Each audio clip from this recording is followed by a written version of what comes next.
দই মাটন বানাতে প্রথমে লাগছে 300 গ্রাম মাটন আর 100 গ্রাম দই। আবার দইটা দিয়ে দিলাম। তারপরে জিরে গুঁড়ো, লঙ্কা গুঁড়ো, হলুদ গুঁড়ো, 1 চামচ নুন, গরম মশলা গুঁড়ো, তারপর দিয়ে দেব ধনিয়া গুঁড়ো, তারপর দিয়ে দেব তেল।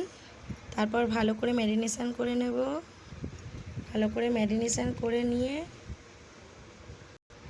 আদা রসুনটা আমি দিতে ভুলে গেছিলাম, আবার দিয়ে দেব। তারপর দিয়ে দেব 3টে কাঁচা লঙ্কা। ভালোভাবে ম্যারিনেশন হয়ে গিয়েছে।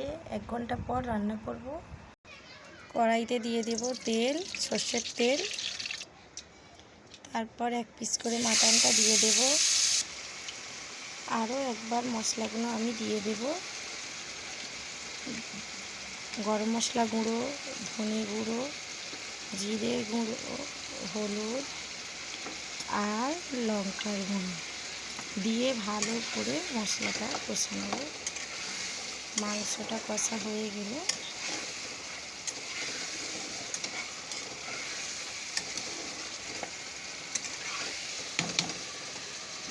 তিরিশ মিনিটের জন্য ঢাকা দিয়ে দেব। 30 মিনিট পর একবার দেখব খুলে ঢাকনাটা যে কেমন হয়েছে।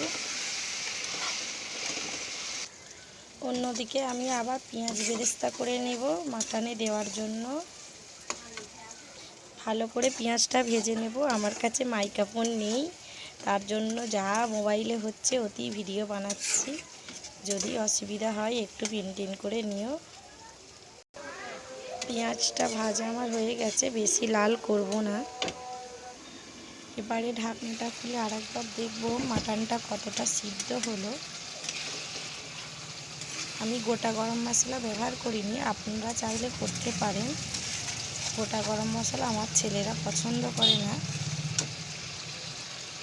এবারে আমি পেঁয়াজ বেরেস্তাটা দিয়ে দেব মাটনের উপরে।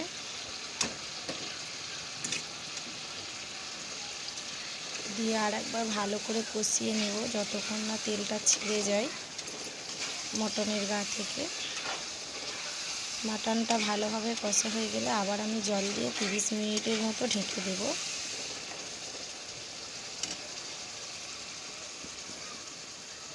মাটনটা কষা হয়ে গেছে, এবার আমি জল দিয়ে দেব। আরও একবার কষে নেব। পেঁয়াজটা গলে যাবে। 30 মিনিট পর এসে আবার দেখছি। মাটনটা আমার হয়ে গিয়েছে। এবার আমি বাটিতে ঢেলে নেব। মাটনটা প্লেটে ঢেলে নিয়েছি। পুরো লুকটা দেখুন। বাড়িতে বানিয়ে একবার দেখবেন, অসাধারণ দই মাংস।